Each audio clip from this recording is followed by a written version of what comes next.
Welcome to episode 67 of the Fit Strong Women Over 50 podcast.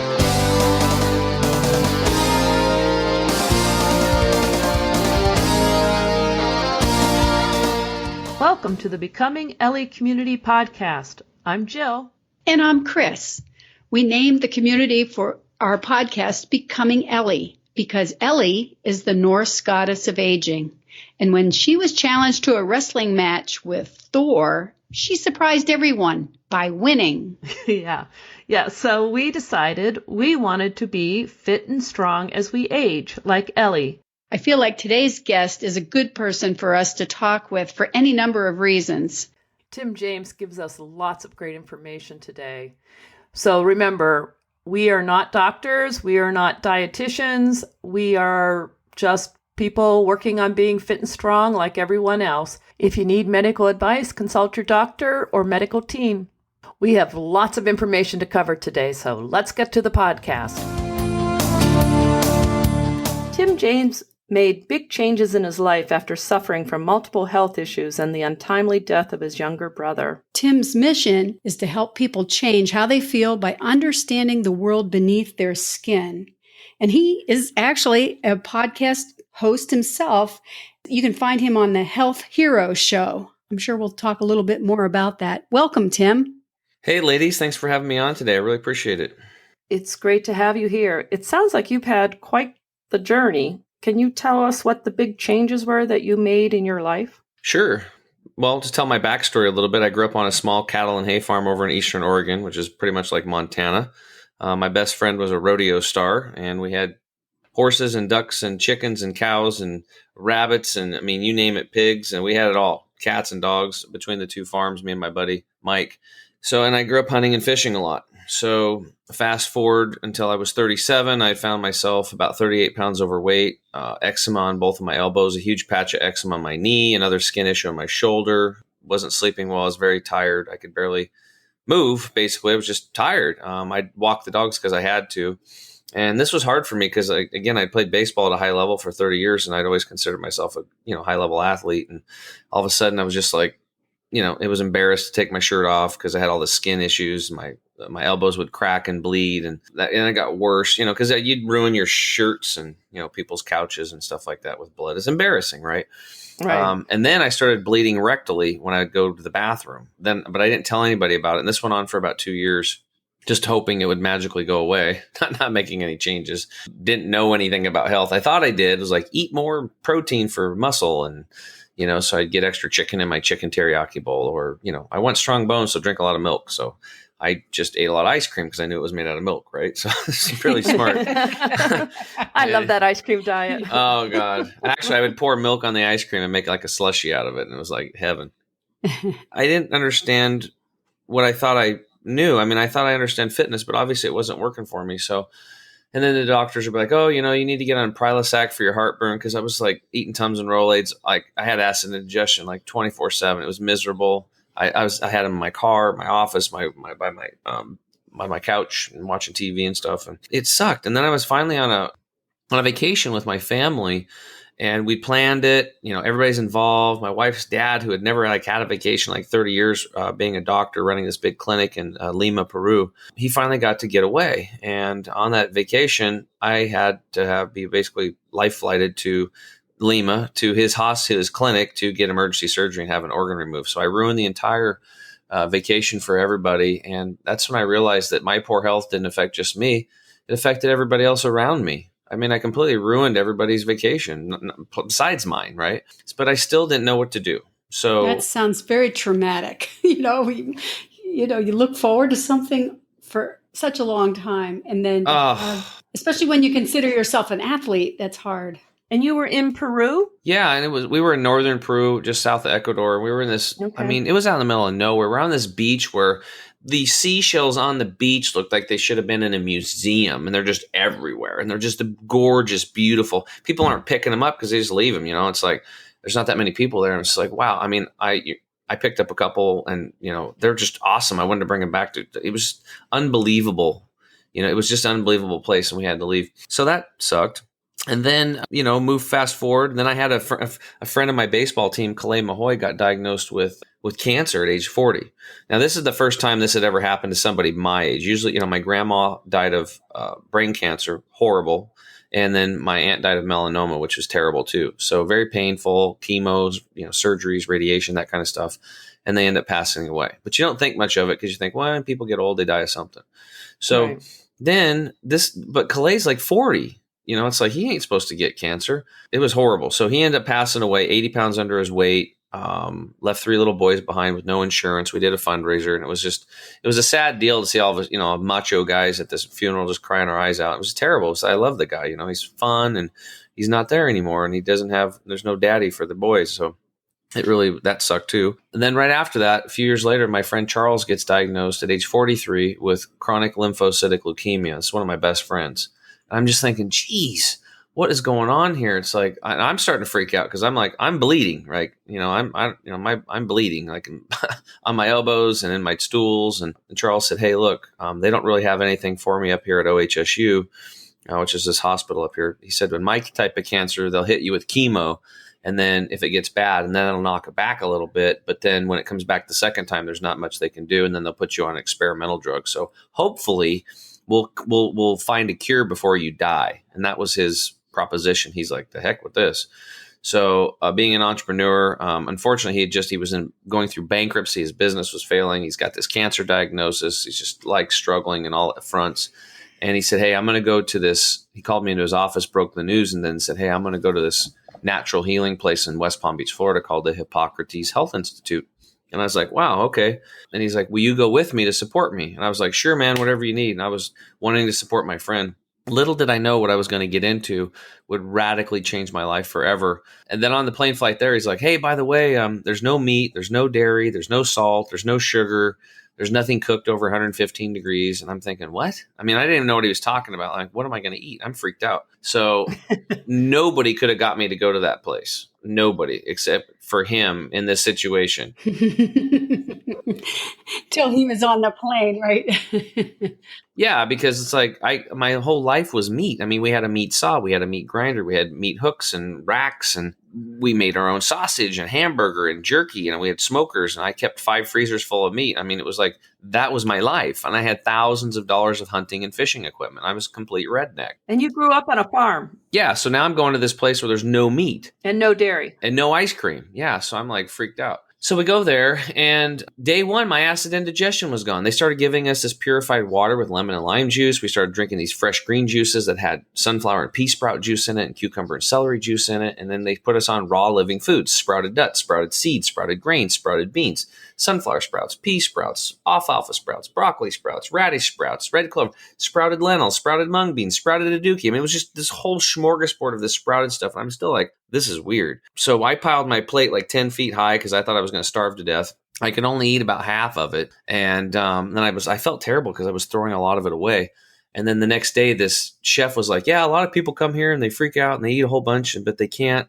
They realize this food is so satiating that they have to throw the food away. And I'm like, that was me. And then what happened after that was we went to our first class, because this place is not just where they give you healthy foods and stuff. It's a school, and they teach you 40 hours of lectures a week over a 3-week period. So you get 120 hours of lectures, and they kind of retrain you on, I guess the best way I could put it was, this one guy was like, well, how do I go back home and do this crazy lifestyle in the real world? And the doctor there said, hey, look, you need to turn that around. You have to understand that what we're doing here is natural and normal. So you're going to take a natural and normal lifestyle back to a crazy world. Okay. So that it's a flip in the way you think, right? So they basically just detox you and then plug you back into nature, and they get you into the most vibrant foods possible. And the first class there was led by a doctor who was called Internal Awareness. It was 3.5-hour lecture, and they were trying to convince you to do colon hydrotherapy or colonics. Are you guys familiar with that? Oh, yeah. Yeah, so I never heard of it, so here I'm at this place. There's no meat, no dairy, no nothing. Now this guy wants to, for those listening, if you don't know what colonics are, you basically set on a tube rectally, and then water gently goes in and out of you for about an hour, and it cleans out your colon. I'm elbowing Charles. I'm like, look, dude, I came all the way here to help you, but I am not doing that thing. There's no way. I'm not doing it. But when this doctor got done talking, he explained from the time you chew food And then from the time it goes through all the processes going through your body and time it exit, what happens, I was like, sign me up, because he said the average person, now listen to this, it's crazy. The average person has 6 to 12 pounds of impacted fecal material and mucoid plaques lining the small and large intestine. And these things, it houses viruses and bacteria and molds and yeast and fungus and parasites, and also toxic chemicals, things that we breathe in the air and the water and the food we eat, pesticides, fungicides, automobile fumes, jet fuel exhaust, rubber compounds off of tires, paint off gassing in your house, all these things, these no-see-ums that I wasn't even paying attention to. So I go to the thing to get the colonic. They weigh me. I do the deal. They weigh me again. I had 10 pounds. I dropped 10 pounds. I had 10 pounds of impacted fecal material in my colon. So I was like so happy to get that out. The record at the place was like some lady lost like 28 pounds in one session. Oh my. In like 65 years, that place has been in business. So that was an eye opener. And I kind of doubted everything there at the Institute, because I'm like, how could this little podunk place be helping people with cancers and all these debilitating diseases when they've got billions of dollars of research going into genetic research and race for the cure and all this stuff.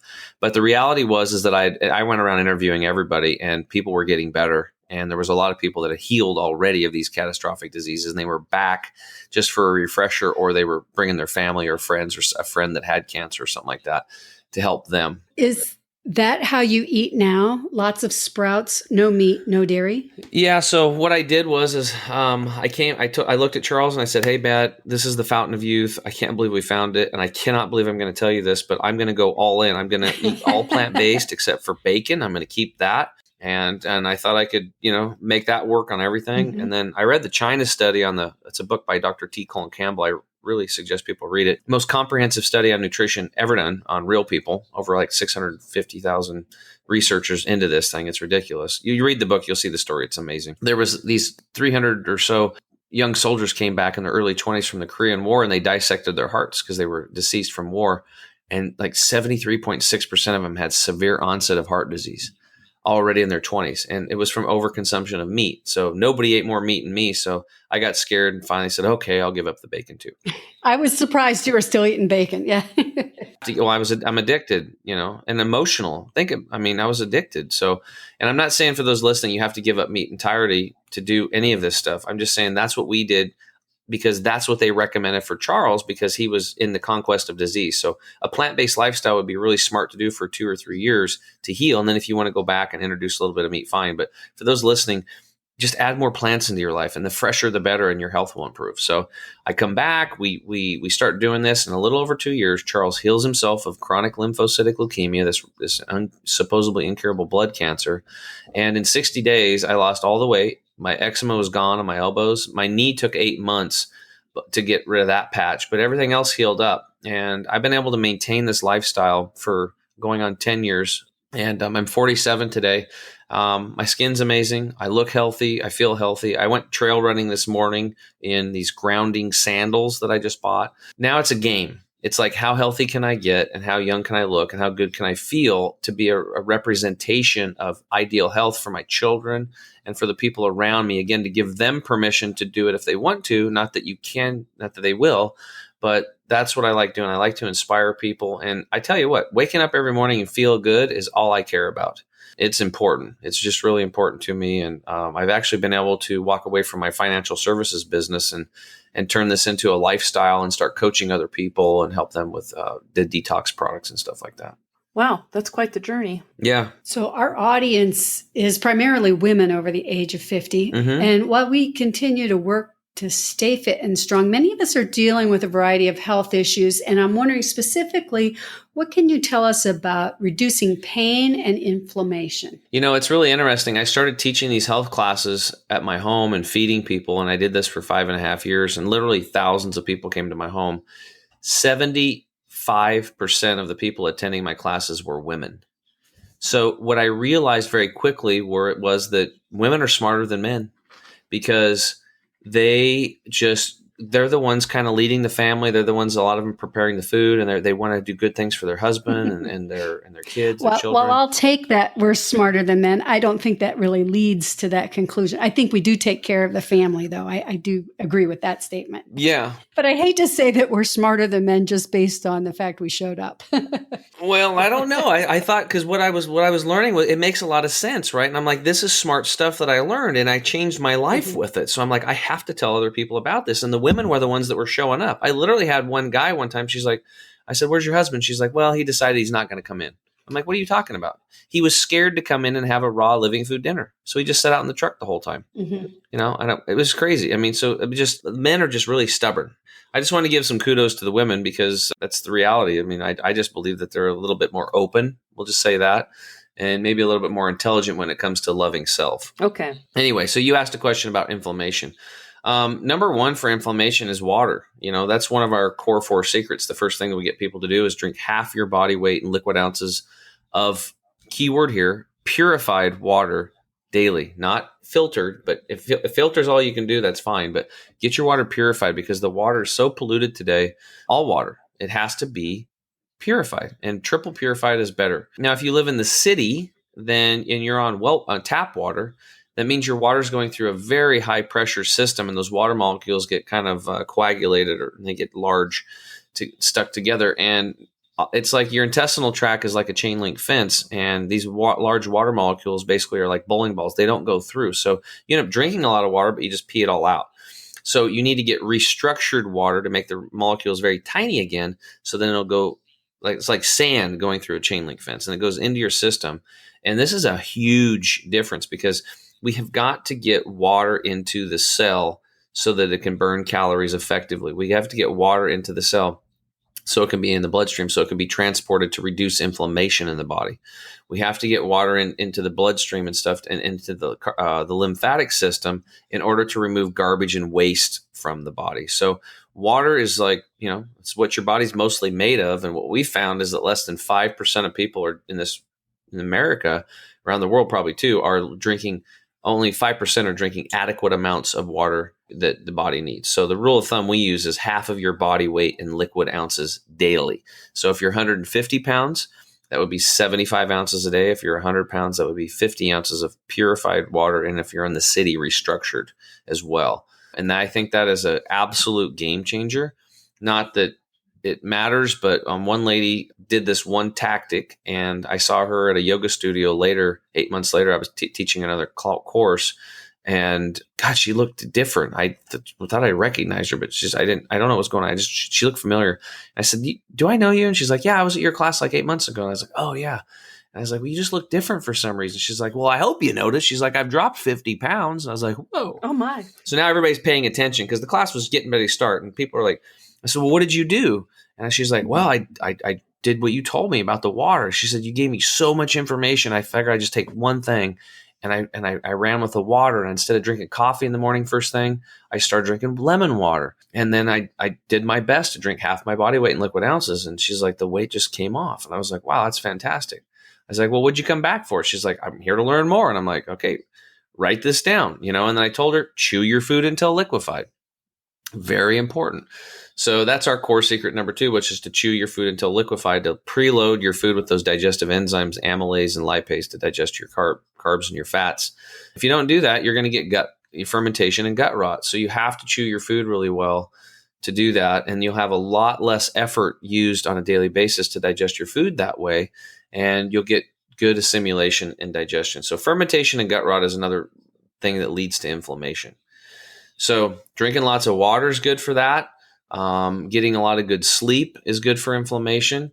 And then for just things that are really good to reduce inflammation, to eat, like turmeric is just like, I mean, it's on the bandwagon now. People are talking about it, but turmeric powder is awesome. So on our kitchen table, we always make sure there's turmeric powder, and I'm putting turmeric powder in everything. I juice turmeric root. I just did a shot of turmeric. Drink the turmeric juice like crazy.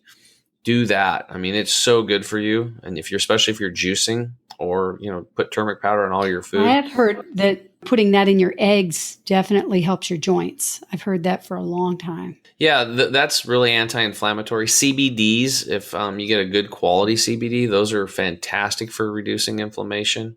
There's lots of known herbs and compounds that also do it. But, for just starters, if people are struggling with inflammation, just drink a lot of water, take a lot of turmeric, and then try to avoid foods that cause inflammation. Meat is a perfect example. Dr. Michael Greger is a good example of this. And again, I'm not bashing meat. I'm just relaying facts. I was the biggest proponent of meat for years. He said this was very interesting. It wasn't the meat that was causing the problem. It was the bacteria in the meat, right? So he has this 2012 talk called Uprooting the Leading Causes of Death. And you can still probably find it on YouTube. He's a funny guy too. He makes things interesting. What he said is when an animal dies, what happens? Well, the flesh starts decomposing. The bacteria start taking over to decompose the flesh and take it back into the dirt. So the cycle of life. And that's a natural process. The problem is that when you take that meat and you consume it, especially too much of it, it's the fat in the meat that then transports that bacteria through your entire cardiovascular system, and it causes a state called an endotoxemia. So it's inflammation in the bloodstream, literally in your bloodstream. Your veins and your capillaries and your arteries get inflamed. And this process is about 4 to 6 hours long. Your body will regulate it. But he said then the problem is it's lunchtime, and then you do it again, overconsumption of meat, and you have this endotoxemia. It's a systemic or internal inflammation. And then dinner time. So most of us, like me, I was walking around inflamed almost 24/7, but 16 hours of the day from my foods I was eating because I was over consuming the meats, and it was the bacteria in the meat that was causing the inflammation in my body. And I didn't know that. So that was a big eye opener. So education is so important. And again, if you look at the people in China, they eat a small amount of meat for flavor and stuff like that. And they were super healthy for years until like McDonald's and stuff started showing up over there. So you can have a little bit of meat. You need to have a lot of fresh plants. That's kind of the winner. So I have a couple questions from all of that. One, how do you get purified water? What is purified water? Well, so far what I know of, there's 3 different methods. There's reverse osmosis, there's distillation, and there's deionization. These are the 3 ways to purify water. Anytime you run water through one of those systems, you're going to pull out about 90% of the contaminants. So that's why I like a triple purifier, because then on the second run, you got 10% left. You run it through there. You pull 90% of that out, and then you're left with 1%. Then you run it through again. You're at 0.1, 99.9% purified water. A lot of people are big on distillation, but I don't like it because it's slow. It runs a lot of electricity. So there's a lot of fossil fuels used in that deal. And then I was asking, and I'm like, and I had a unit for a while. I'm like, where do the toxins and chemicals go? And then finally this guy's like, oh yeah, that little vapor valve, release valve? I was like, yeah, he goes, they go out there. And I'm like, well, shit, that's going in my house. I'm breathing them in.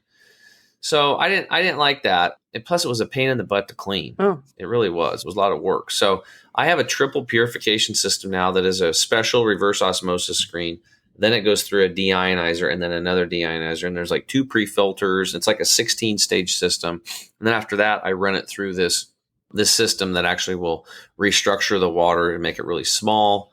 It alkalizes it to whatever I want, and then it actually charges the water with molecular hydrogen. Did you make it yourself, or is it something that you bought? No, these are units. I bought them from a gal named Danusia. I call her Water Woman. For those of you listening, if you're from Poland, you know what I'm talking about, because Danusia is Doris in Polish. So I had a hard time. It was such a weird name. I was like, how do you Danusia? But I learned how to spell it. It's just Dan, Dan, and then say ouch, O-U-C-H, and then Dan Oucha. So that's how I remembered how to pronounce her name. But anyway, but I get it from her. She's got a site. It's called danusia.com. And can you just go out and buy purified water?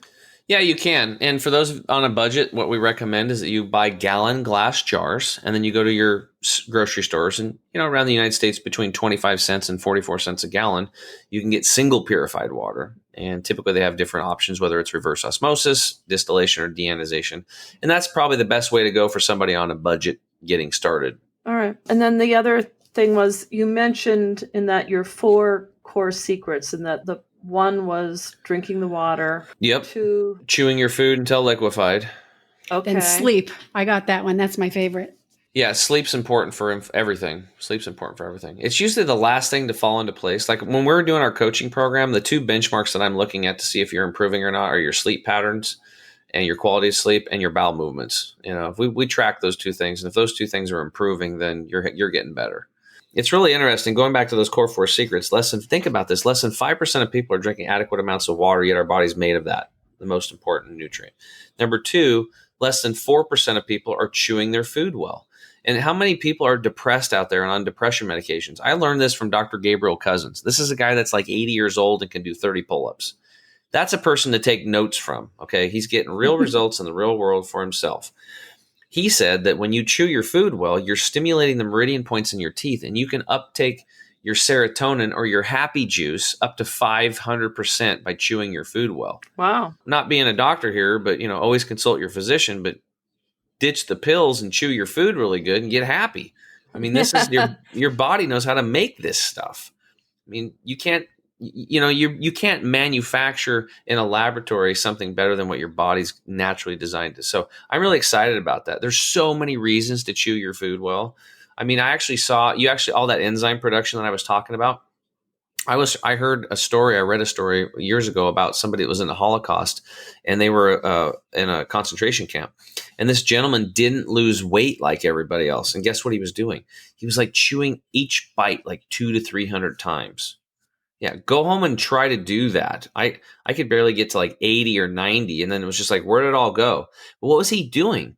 When he was chewing his food, he was stimulating the happy juice, but also he was creating all these enzymes. He became an enzyme manufacturing machine. And if you want to learn about how powerful enzymes are, you can read Dr. Howell's book on enzyme therapy. In 50 years, this guy researched enzymes and the power of them, both digestive and systemic enzymes. It's powerful stuff. So by this guy chewing his food like 200-300 times, he didn't lose weight like everybody else in the concentration camps. He felt he was stronger and healthier. We are a powerhouse machine of just rehabilitation and renewal and cellular regeneration. We just need to learn how to tap into it. So one of the things that they'll say is that as you age, you begin to lose digestive enzymes, that they begin to decrease in your body. So you're saying that for people who are dealing with that, chewing your food more thoroughly may well... Absolutely. Rather than having to take digestive enzymes with every meal. Yeah, so we have a digestive enzyme and mineral formula, but we tell people like, look, you only need this probably for about 2 to 3 years. Then after that, you don't need it because we use it to rehabilitate the digestive tract. Because a lot of people are on the all-cooked diet, right? So when you're on the all-cooked diet, your digestive tract is going to atrophy. Think about it. We are the only species on the planet that cooks our food. There's no other species. Every other living creature on this planet eats a 100% raw living food diet. It's not cooked. What's the big deal? Well, when you cook your food, if let's say the plant you're eating, you're destroying the fiber. Fiber is the resistance. That's the weight. So like if you're doing bench press and you're eating cooked food, that's like bench pressing a broomstick. You're going to move your arms, but you're not going to really build any muscle structure in the chest muscles. The resistance is the fiber, the raw, unprocessed, uncooked vegetation, the fiber. That's going to be like putting some weight on that bench press, and there's resistance there. If you've been doing bench press with a broomstick your whole life, and all of a sudden we throw a bunch of weights on there, that's like when these people, they go raw, and then they have all this gas and bloating. Well, here's why. Number one, you're probably not chewing your food well enough. You need to really focus on that. And all those raw foods is like dumping a ton of resistance onto your atrophied digestive tract. Even if people look good on the outside, 85% of them are really messed up on the inside, and they don't know it yet. It's just a matter of time before it shows up. So what we recommend is to take whatever percentage of food by weight that you're currently eating raw. Let's say you're eating 20% raw foods, uncooked, and bump that up to 30% and start taking digestive enzymes with your meals and chew your food really well. And then over time, every month or so or 2 months, bump it up another 10%. And once you crest that 50% mark, you're going to notice an amazing spike in energy. Because what happens is as soon as you break that 50% mark, you stop a process called digestive leukocytosis. Now, this was studied back in the 1920s by a Dr. Paul Kuchkoff. You guys can look this up. He was like a Nobel Prize, not a winner, but he was mentioned in that kind of stuff. So he's a smart guy. And every time they studied digestion, they saw that the white blood cells or the leukocytes increased 200 to 500%, which they thought was a normal part of digestion. But what happened was when they put people on uncooked food, there was virtually zero digestive leukocytosis. There wasn't any rally of the immune system to send the white blood cells into the food. Well, what's the benefit here? Well, your immune system is only so big. And if it's over here with the white blood cells or like the Marines and they're dealing with the cooked food you're eating all the time, what are they not dealing with? They're not dealing with the cancer. They're not dealing with the inflammation. They're not dealing with the Hashimoto's. They're not dealing with the Graves' disease. They're not dealing with the fibromyalgia, the MS, whatever, right? So we want to rally those. So as you crest that 51% mark, you stop the digestive leukocytosis process and all that energy gets rerouted for you to heal yourself or to have energy and just feel good. So it's pretty powerful. Okay, so basically how we should be eating is lots of vegetables, a lot of it should be raw, very little meat. What else? How should we be eating besides that? I bet there's something about sugar. Oh yeah, and dairy. Yeah. Let's go back to the dairy, I guess. Yeah, dairy. This is the way it was put to me. It was like we're the only creatures on the planet that drink the breast secretions of another animal. Let that sink in. Why do we do this? And then then the doctor told me, he's like, Tim, he goes, what is the purpose of cow's milk in nature? I was like, for a baby cow. He's like, exactly. And how long should that baby cow consume that breast milk? I was like, well, until it gets big enough and it weans, and then it goes, and then it's done. He goes, and then what does it eat? I was like, well, grass or hay. He's like, exactly. So why is it then do we drink milk thinking it's going to give us strong bones when a baby cow only drinks the milk until it's big and then it eats grass the rest of its life? So how does the mother cow have strong bones if it's not getting milk? And then I was like, I was like, well, it must be getting the calcium and all that from something else. He said, because that's correct. He said that the number one thing for good bones and structure, so you don't get osteoporosis, osteopenia, hip fractures, is weight resistance exercise. And what's scary is that the calcium in the milk, and the milk is so acid that your body actually leaches calcium out of your own bones to go neutralize that milk you just drank because it was so acid based. So you actually are weakening your bones. So what I did is I went online and I looked up hip fractures. I looked up osteoporosis, osteopenia in countries. And guess what? The countries with the highest consumption of dairy, United States, Canada, Ireland, Germany, these places, Sweden, also had the highest incidence of hip fractures, osteopenia, and osteoporosis. So right there, I mean, if milk helped the bones, then we should have the strongest. It does the exact opposite. The reality is you don't even have to go that far. It's for a baby cow, period. It's not for humans. And I guess that's all I have to say about milk. And it's indigestible. I mean, if you want to get scientific about it, the baby cows have a substance in their digestive tract called renin. We don't have that. Renin is what breaks down casein, which is the main protein in dairy. And casein is actually it's a cancer causing agent in us because we don't have that, and you can't digest it. That's why they feed cheese to people at like events and stuff like that, because they can feed you some cheese. It's cheap, and you don't eat much because it'll fill you up quick because it'll just set in your stomach and digest and digest. Even doctors will tell you like, oh, you have an ulcer, drink some milk. Why? Because it coats the stomach and is like a coating for the acid, and it gives it temporary relief because it doesn't digest. It just sits there and coats that ulcer. So it's definitely not something that should be consumed for the humans, and it's definitely not something for cows after they've been weaned. So why do we do it? Now, if anybody's out there listening has young babies, I know this is a 50 and over podcast, but maybe their grandchildren, if the mama did dry it up, then raw goat's milk would be a much better thing. And then, or sprouted almond milks. We mix that with our green powder, and then that's a nice baby formula alternative.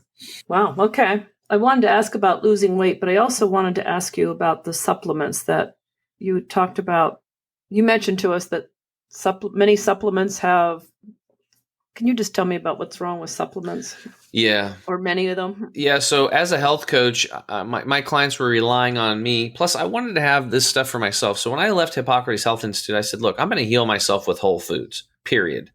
But when I got back and I started doing research, I was like, crap, because the soil has been farmed out. I mean, 85% of those nutrients are gone in the soil. What does that mean? How does it affect us? Well, if you're eating plants grown in soil that's deficient, guess what? You're going to be deficient. Or you're eating an animal that was eating plants that were grown in soil that was deficient, you're going to be deficient. So most of us are walking around on 15% octane. The other thing is we're all polluted. We talked about the chemicals earlier. So my thing was like, okay, I have to supplement today. It's not a luxury anymore. This is a necessity because of the soil depletion. Unless you're growing your own garden, your own food, you know the soil ecology and you know that it's full of minerals and everything it needs, then you have a large percentage chance that you're going to be getting not the fuel you think you're getting. It's just not happening. So I started getting into supplementation, and through my research, I'd find these really good companies, and then I would like that I thought, and I'm taking their products. And then when I started coaching people, they wanted to know, Tim, what are you taking? So I'd tell them. And then all of a sudden, 6 months later, I'd look on the ingredients label and I'm like, what's this? And I'd see something like xanthan gum. So I look it up and I'm like, it's mutated corn syrup fermented in bacteria. And I'm like, what? And it's used as an emulsifier. So when people shake things, it doesn't settle, because the Americans, heaven forbid, you have to shake something 2 or 3 times while you drink it. You know what I mean? Because we're lazy and it's what people want. I'm like, I'm not putting that in my body. So then I had to do research and find a replacement. And this kept going on and on. Finally, I was getting, and the more I researched, the more disgusted I got. And I started learning more and more and going deeper. And then I found Dr. Scott Treadway, because I got so frustrated. I'm like, I'm going to make my own powder. I'm just going to do it, because I'm going to make small batches for me and my coaching clients. And that was all I ever expected to do. So we developed our first this super concentrated like green juice formula to replace juicing, because I literally healed myself, ladies, from juicing twice a day. Bought the juicer, cucumber, celery, growing huge trays of sprouts. But I've learned that I've had thousands of people in my house. Most people are not going to stick with it. Only 10% of people will, and they usually have like stage 4 cancer or something because their back's against the wall. So most people aren't going to do it. I get it. I know it. No matter what the benefits, it's too much work. It's too expensive. They got to clean the damn juicer. I get it. So we developed that green powder. And then what I found out is that 92% of the supplements on the market are synthetic. Okay, that's number one. So, and this is another one. 85% of the supplements on the market are made by pharmaceutical companies. So they're synthetic. So we have a 92% of everything supplement is synthetic. So now you're left with the 8% that are whole food or food-based, real food. But then you have to be careful of the other ingredients, okay? I'll give you guys an example. So everybody that are listening today, check your multivitamin, check your vitamin C. This is the easiest one. If it says vitamin C, behind it, if it says absorbic acid, you are consuming an acid-based chemical from crude oil. And your body is carbon-based, so acid and carbon is never going to work.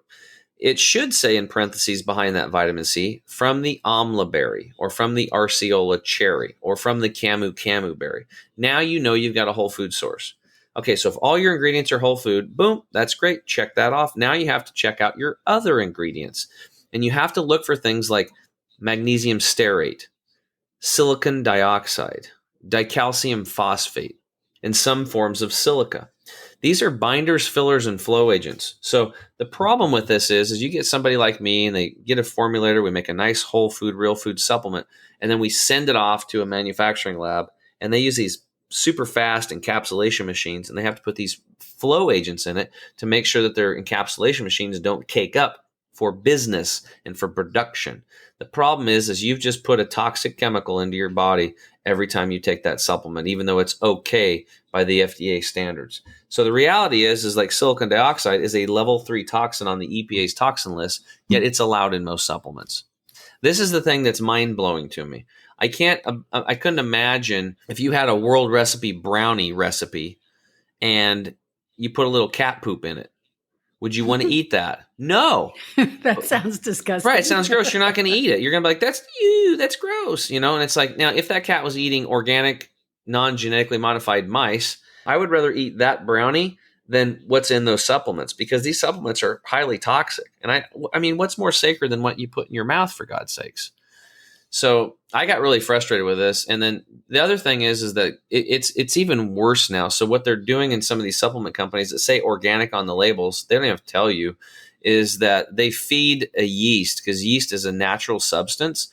So they'll feed the yeast a synthetic, and then somehow magically the synthetic goes away. So because of that process, they don't have to tell you. So you could be reading a label and it says organic, and it's not, it's synthetic, and they don't even have to tell you. So it's frustrating. Why do you think I started my own supplement line? Because I got tired of I'm very jaded about this, and I don't trust things. So for people buying stuff, you have to know the owners of companies today. You have to know what's their moral compass. What do they believe in, and what are they doing about it? So what I do is I take my money and I stop buying the stuff that was polluting me and polluting you guys and everybody else in the environment and all the animals and creatures. And I started directing my money to companies that care and that are producing good products. And that's how we change everything. Everybody holds the cards literally in our purses, in our wallets. We can change industry by changing what we purchase.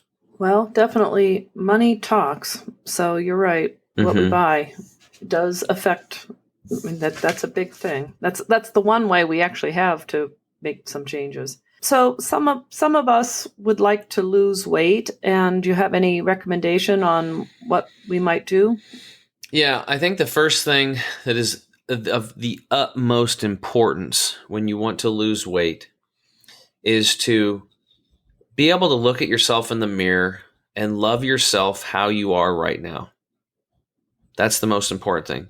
You have to understand that, you are amazing. You're right where you need to be. You're part of creation. I mean, you exist. That's the reality. And in some form, you're always going to exist. So because you exist, we know that you're part of that piece of the puzzle of all creation. And without you, creation wouldn't be what it is. We need you to understand on a bigger level just how important you are, and that self-love has got to be there now. And of course, you can change your diet and do all these things, and your body's going to change. And it's, you can lose the weight and you can get as fit as you want to. If you've been struggling for years, it's not because you have a problem, most likely. It's just that you got bad information and you've been led, because there's a lot of good marketers out there, believe me. I've hired a few of them to learn from them, but they're selling synthetic stuff. There's a couple supplement company guys I heard. One guy was sold $120 million of supplements in 8 years off his laptop. And I took a course from him, but guess what? All he was selling was synthetics. And when I pointed that out, he's like, "Oh, well, I didn't know that," but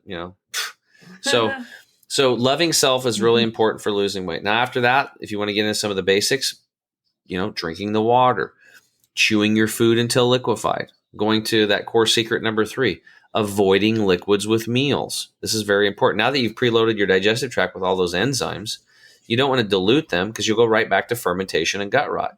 So stop drinking liquids a half an hour before you eat. Start drinking them an hour after you eat, but not during. And that's very important. We've had so many people. That's been a game changer. That's for beginners. Now, if you're stage 4 or something, or you're an Olympic level athlete, or you just want to be as fit as possible or lose weight as fast as possible, stop drinking liquids an hour before and then wait 2 hours after and then drink a lot of them. And less than 2% of the population is doing that. So there's 98%, huge amounts of improvement there for putting that into your life. And then the last thing is chewing your food, is doing some breath exercises before you eat. Just taking a moment, taking a big breath in through the nose, pause for a moment, and then breathe out through the mouth. Just let it all go and relax and get yourself out of that fight or flight mode and put yourself back into rest and digest mode. Because when you're stressed out, the blood leaves the organ systems and it goes to the extremities to fight or flight, to run. So you can't digest your food very well when the blood is out into the arms and legs. You need to get it back into the body, into the organs, and doing some breath work will do that. Okay. The other big one is sleep. Getting to bed. The earlier you can get to bed and the earlier you can wake up, getting your good 7, 8, 9 hours of sleep, depending on where you're at, is very important. It's really hard to lose weight if you're not sleeping. And then the last one, which is the no-see-em one that a lot of people aren't aware of, is the chemical toxins. All everybody has to do here is, after this, you're done listening to this today, is go to your browser and type in umbilical cord and the word chemical. And you'll see the studies going back to 2005 showing that all these researchers were checking the umbilical cord bloods of these young babies and young mothers. They looked for 400 chemicals. They found 250 of what they were looking for, and 180 caused cancer in humans, and 212 caused developmental and brain disorders. And they were just looking for 400. There's over 100,000 that exist in our world today, and over 2,000 new ones are made every year, and only 0.25% are tested. Scientists and researchers and doctors refer to this as a body burden. So how does this deal with weight and relate to it? Well, your fat tissue is storing these toxic chemicals as a protective measure. So it can't release them all at once or it will kill you, literally. So that's why drinking water is so important, and learning how to detox and get these things out with certain types of herbal detox formulas. We do a daily detox to get this stuff out because it's always coming in. It's always coming in through the water, the air, and the food. right? And cosmetics and makeups and shampoos and harmful if swallowed toothpaste. If it says harmful if swallowed, contact the Poison Control Center, and it's toothpaste and you're putting it into the mouth, you might want to rethink that thing and get some toothpaste that's not toxic, because aren't you swallowing a little bit of it every day? So we have these toxic chemicals coming in all the time. And it doesn't matter how hard you work out, how much you run, you're not going to lose that fat because your body's trying to protect you from those toxins. So you have to detox those toxins out of your body, remove that body burden. And believe me, when you do that, your immune system is going to skyrocket, and then weight loss is going to become much easier for you. Now, since most of you listening are women, I will say this is about a 4 to 6 month process to get a lot of this stuff out of you and to also balance your hormones. A lot of your hormones are messed up because women are drinking out of plastic bottles. There's these estrogen mimickers from these xenotoxins like BPA or BPS. Even if you have a BPA plastic bottle, there's other xenotoxins like BPS that are just as nasty. So getting off of plastics and that kind of stuff is going to be very important. And just give yourself a little time. That's why it's very important to love yourself every single day, no matter what you look like or what you feel like right now. And, begin with the end in mind, and then start taking action in a positive way and doing some of the things I shared today. And usually 4, 5, 6 months later, the weight starts coming off, and then there you go. It's a lifestyle. So this isn't like do something, lose the weight, and then you're fine forever. You have to change your life and develop a lifestyle that's going to support a healthy body for the rest of your life.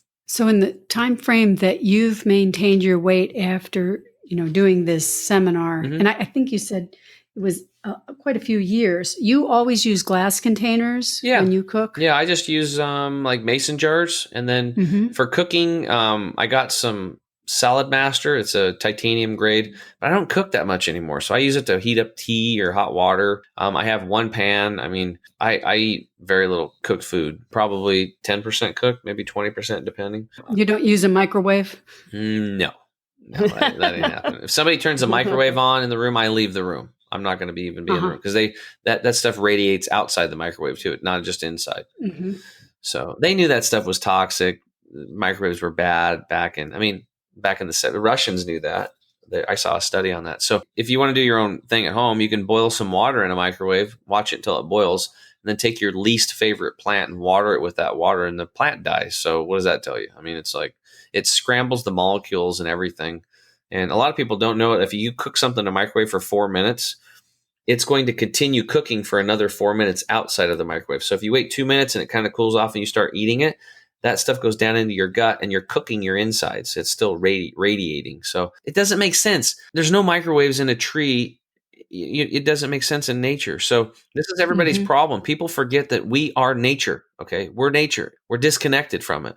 Just me today, I had those sandals on. I'm realizing like, wow, I have to run around very carefully. I can't just go full force like an animal, because I've been so disconnected from my feet and Mother Earth that I'm tenderfoot now. So it's that disconnect. I'm not 100%. I'm not whole there yet. So, detoxing the body and getting all these toxins, these man-made chemicals out of the body, and then flooding the body with concentrated nutrition, rebalancing and rebuilding that bacteria in the gut, eating more raw, unprocessed, uncooked foods, fresh foods, taking some enzymes with them. This is how people heal themselves. That's how we help people. Okay. How does exercise fit into this? It's just as important as the food. It's just as important as the water, moving your body. And look at it this way. If it's not like, a lot of people are hung up on it like exercise. They think about going to the gym and doing certain things. It's just crawl around on the ground, get down on your hands and knees, roll around, stretch and move, and do something you like to do. Do dancing, do yoga, do Tai Chi, do Qigong, do something. Just move the body, go for walks. Two of the best exercises for people that have never exercised is just simply going for a walk or a rebounder. The reason I tell people, like, look, don't work out to look good. You want to work out for 2 reasons. You want to work out, number 1, to move your lymphatic system. That's the garbage removal system. And boy, are we polluted today. So if you want to move your garbage removal system, you have to move, because it works on it works on oxygen, water, and movement. The cardiovascular system, we have a heart to pump it, but with the lymphatic system, you have to move. You have to pump your lymph. So you got to get these toxins out. You got to move that body. Even if you can sit in a chair and you can do half jumping jacks, and because maybe you can't walk too much, you just move the body. Get it moving, shake it around, shake it and twist it, and Just be careful and don't run into the gym or go do something, go work out for an hour, 2 hours and kill yourself. Go for 5 minutes or 10 minutes. The habit's more important than the duration. Just make it a daily practice. Start slow, do baby steps. Go online to YouTube. There's instructors for free. Just type in anything. Yoga. I teach yin yoga. Just type in yin yoga. That's a really good one to start with. Yeah. I like yin yoga myself. It's amazing. It's healing. It is very healing to the body. You want to get younger, you want to feel better, yin yoga is where it's at because it'll start opening up the fascia in your body. Mm-hmm. You can't open fascia until after 90-second mark. So you have to stay in a pose just 90 seconds to get the fascia to start to release. And then that's why we hold these holds for 3 to 10 minutes in these stretching postures. Wow. After classes, people are just like, wow, my hips are so much better. I can do things. You just feel younger. That's what it does. So movement is medicine. It is so vitally important. And also for, again, strong bones. If you don't want to have hip fractures and osteoporosis and osteopenia, weight resistance exercise is so important. Bands are a really good way to do it. Machines and stuff like that. Free weights scare a lot of people. Or just using your own body weight is really good. But it's so important. And it doesn't matter what age you are. I just remember at the Hippocrates Health Institute, this lady came with her family just to be there. And she was 92.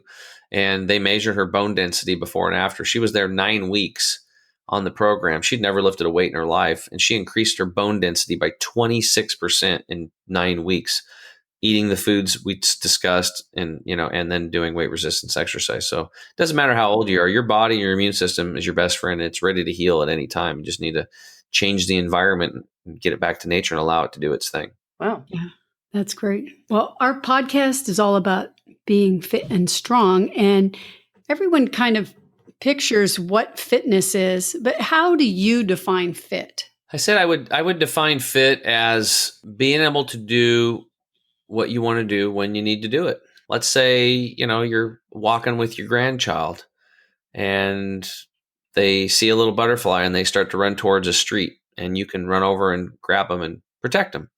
That'd be useful. Fit to me would be, being able to reach down and tie your shoes. Basic things that people forget, because I actually did reverse mortgages back for a long time ago. I had a lot of senior clients and as we age, we kind of let ourselves go because of the pollution and the poor foods, and nobody's really taught us how to move our bodies, and it doesn't have to be that way. So I think fit for me is just being able to move your body comfortably at no matter what age you are. And if you're at a point now where you're really struggling, guess what? Take small baby steps, and over time, you'd be amazed. I've seen people that were so messed up. They were so overweight, or they had drug addictions, or they had emotional problems, or, diseases. And I've seen so many people reverse these things, turn their lives around and become inspirations to other people. And you listening today are no different. Forget about everybody else. Why not be an inspiration to yourself? I mean, we're blessed. I mean, we have this life. We get to wake up every day and it's like a big palette. We got our artwork and we can just grab our paint. We can start designing our life however we want it, and understanding that you're in control of your life. And, being fit and healthy is a really good thing. Life's a lot more fun. A friend calls you up and says, hey, let's go for a walk. Then you can go do that walk, or let's go just join this 5K and raise some money for awareness for XYZ cause. Yeah, I can do that. You can do it. And that's a really cool thing. So anyway, I think fit's just being healthy and happy and being able to do what you want to do when you need to do it. Cool. Thank you. Is there anything that we haven't asked you that you'd like our listeners to know? Well, I could talk for hours about tons of stuff, but I think are we kind of wrapping up here? We are. Yeah. So I would say this. The most important thing that you can do is put self first. Really start having that self-love, because it's so important, especially women. Like so many of my women clients, the reason why they're working with me is because they put themselves last for too long. And then finally a wheel fell off, right? They're taking care of the kids. They're running kids to soccer, football, whatever, take care of the husband. Some of them have businesses, some have jobs on top of all this. They're juggling all these plates, and they just keep going. Nurses are another example. I had a lot of nurse clients when I was a financial advisor. Their schedule doesn't allow them to really take care of themselves, right? Right. And they're supposed to take care of us. So why is that? The system's broken. So the most important thing is you have to put yourself first. And here's why. Because why are you doing this? You're doing this because you love your children, you love your husband, right? And you want to, you care for them, right? Here's the problem. Monkey see, monkey do. Your children, those little boys and girls, are watching every move you make. You know when a cuss word slips out and then all of a sudden it comes out of their mouth first time, very robust in the same tonality and tone. It's almost like they've studied you for years and you're like, where did that come from? They are modeling us. Okay, they are modeling us and they're modeling what you do. And if you're running yourself into the ground and running yourself ragged, you're teaching them to do the same thing when they get older. And you don't want that for them. But guess what? That's the pattern that they've seen. Again, they'll have a choice. But so the best thing to do is like if you want your kids to be happy and healthy, then you should be happy and healthy. You have to put yourself first. You have to be selfish. And it's important selfish. So people ask me, it's like, Tim, who's more important, you or your boys? I'm more important.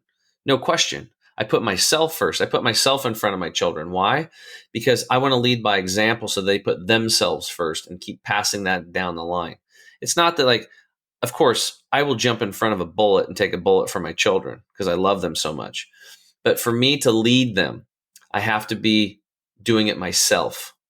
I can't be in the back going, do this and do that. And I'm sitting there eating a bag of chips and drinking beer and watching TV and watching sporting games all the time. Not that, I was in sports for a long time, but now it's just like, it's terrible what they're doing with sports. But it's like, you can't yell from the back and tell people what to do when you're not doing it yourself. Right. Lead by example. Yeah. You have to model the behavior, right? Yeah. And if you really love your kids, don't you want to be around to see them? Do you want to be in a wheelchair? Do you want to be in a nursing home where it's a burden take care of yourself, damn it. I'm like, you're worth it. You're so worth it. And we need you to be at 100%. We need everybody to be at 100%. We need you to be following your highest excitement every moment of every second of every day, doing what you love and whatever that is. If it's something you've put off, do it.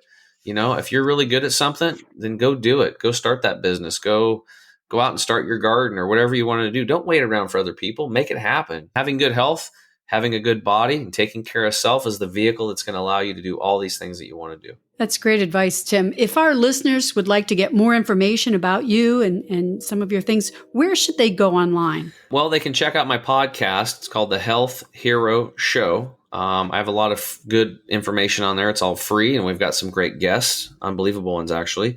And then if they want to try out our products or check into our coaching programs and stuff like that, they can just go to chemicalfreebody.com. That's chemicalfreebody.com. We actually put a discount code for your listeners for first time. If they want to get some of the products, I always tell people if you're not sure what to do, just go to the products section on our website, click on the savings bundles or discounted bundles, pick a package that works for you. I do what's called the Total Energy and Detox bundle every month. That's what I personally take, but we have a Jumpstart bundle and they're anywhere in between. And then just put in the code FIT at checkout, FIT, and you'll get 5% off your first order. Nice. Thank you. Yeah, you're welcome. Appreciate you letting me come on and share. It's been a lot of fun. Well, we will put links to all of that in our show notes. And thank you so much, Tim, for talking with us today. You're welcome. You're welcome. Thanks for having me on. I really, really, truly appreciate the opportunity. And we appreciate you sharing it with us. Well, take care. Stay healthy. Bye. Okay. Bye, ladies. Bye-bye. Wow. There was a lot of information in this talk. So don't forget, we have a list in the show notes of the different references that Tim made. Also, if you want more information directly from Tim, his podcast is Health Hero Show with Tim James. Don't forget that if you want to purchase any of his products like the green juice, use the code FIT, F-I-T, when you're ordering. That's a special discount for the Becoming Ellie community. If you'd like to comment on today's podcast, leave us a message on the website or call our voicemail at 330-970-6662. Oh, and if you go to our website, becomingellie.com, don't forget you can subscribe there to get emails from us notifying you of new podcast episodes, new blog posts, and everything to do with the Becoming Ellie community. See you next time. Bye.